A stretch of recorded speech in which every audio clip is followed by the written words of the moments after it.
ene benevisu no benevinyo no mina do benu do podokpo miton mi meno do vosawe brondo ji mondo do wa kan van bon we kan vivan no na yo mi mono to ayo e ko ma mi do mina yi kan bodo kan wu e pache no azope ve pardon me na ko se do e de su do fi e ko me bo mina yi tu no tonu mi fi no wa vi ko no pede me na ko mi kudo le we mi se ya oh mina si tu me yan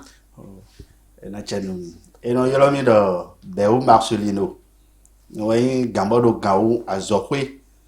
vepat beneton o bene kumbanji e ko ma mi ba no le mina wa fi lona ti me ko de de to vito si le do beto kekiti bo e gele yin no ko kha ya me ka bu ku je ko kha ya me de le ti mo do foti sa na do kun moto abi na do kun keke jinu ku si kote yo me le ti mo do bo ero mi pon we fe jo ba no le mina ti me yi apako yo ni we ko yin ko da so pe mi dele ton e kana chenu mi vepat bene azokwe tengbe juro po e bo jijan do bene kumbanji eti dion bo da zo aro fi dion obloko wewe azokwe vepat bene mi no sa ai kumba do bene kumba biji mi no sa moto le bi moto e jolomi bo mi na kun bene kumbanji mi no sa moto mon coton no sa ho apa moto mi ole sa jinukun nous maman miton de no dan dudu sa do alito de do restaurant le mi no sta jinukunu ye mi ka do aso mo ko to obro e kunban sa wa di on oblo wewe azo ko ve pas benin e se kunban ko ya ton de se kunban kaka ko ya ton mi a pon me ko e kunban lo mi si o me mi a modo papa miton le kede e we ko e kunban maman mi ton le debu ko ekunba mi aba do mo ko ton wa do negbon e no mi ton le man ka ko ekunba ro mi si aye ko no ko ekunba mo mi wa se ko e me gege do ajo ade oblo pe ko do ajo ade oblo pe o nka ko ekunba de pon ntewezon vi azon be no be ko obite me eneme we pas bene a tite si egbedin bodo gbede a nai mo mi na tempon bon maman mi ton le do na no ko ekunba ni do anoda ndudu sa vepat bene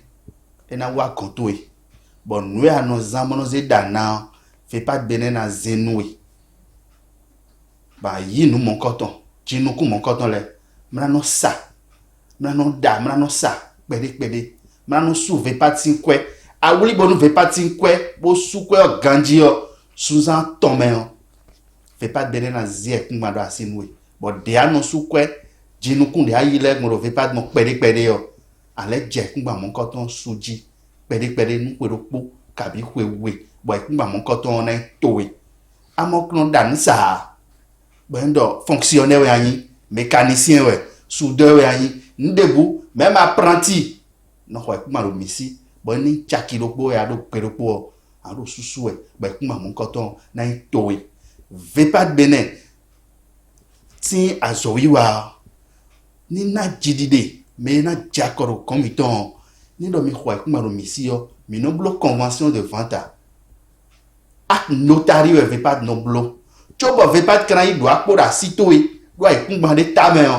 vepat bene na blo we ma da sinwe baze we ma bon coton manaze ya hosugon eno yoro domaine aze we ma mon coton ma iton mra ya enregistrer ai kuma mon coton do yi coton tame mna time no ahosu do ndo ai kuma de ho ro vepat bene no po ai kuma lo ko le me bon no kwene bi de su egberopo ba hosu na ndo mere re kuma mon coton ho be so na ndo azo pe le yi kwera situe bo ro zizan we e wa lo ye kuma da ye kuma bo pa we kuma ji bo de kuma mon coton sa nu melevo amo mo do vepat bene do clement ba so de vepat bene no mi wa do ai kumba ji fiona apa ai kumba moto yegbe fi le mi le gbe dion no tajiwe ba gbe to do na do moto obligé jidie jambe de aya zo me ni do beje do tam bon mi do na ho me bi do na do moto e do to na mu ko keke kere we mi do na ku moto o zo fait pas de bele chite mi de ya zo ko nu konkonton de do bene kumba ji fi mo no sa moto a ho moto fait pas de bene a ho a blow manto boze moto to de jurowe have 4 heures 20 heures moto debout fait souko vlo fait pas de bien na ze moto mon coton da sinwe ba yi chaviton bana je moto coton kunji eya bana souko pepe kakanu suza wewe do clement a so de fait pas de bien do wiwaro bene kunbanji fi si wewe di a so na ena cheno mena ko titengbe tombo na kamba mi la si kamiton fi ka jija ikumbane azikamiton mi do godo do buvette Kilimanjaro si vome mi jija ine Kilimanjaro si vome buvette Kilimanjaro si vome vla nouveau bonu to vito sile na do besoin mi ton bona mo mi wuli alukan de tele na kuku vla vobo mo mi alokan wewe nana alokan nous konton 66 23 29 32 Wego 94 28 37 38 alokan miton lene ene mina kamba mena kolole ay kumba de mi he mina sal mi le yo fi tele ka na mai kumba mo do wonde ena chen mi do ay kumba do bene kumba pichi kala viwe a kasato kodome revier wedo torize alada paraku aze ifanye ne jomi do ay kumba daho bedo se ifanye sin kudo fina ba ntoye ize hogbonu miserete no beji mi do kumba mo bene kumba pichi ba fait 350 000 300 000 chakilo ko gbero ko a ho kumba boyi propriétaire melo ifanya bi melo ko gbonu na mo mi o ne ka mo mi ko mi lo si ka on de foro ko gbon ya mi o do wa me mi do nu so na zai azikami to ro podo ogbonu be na wa so yi fan mi serete ne lebi mali menti azikami to na yi ogbonu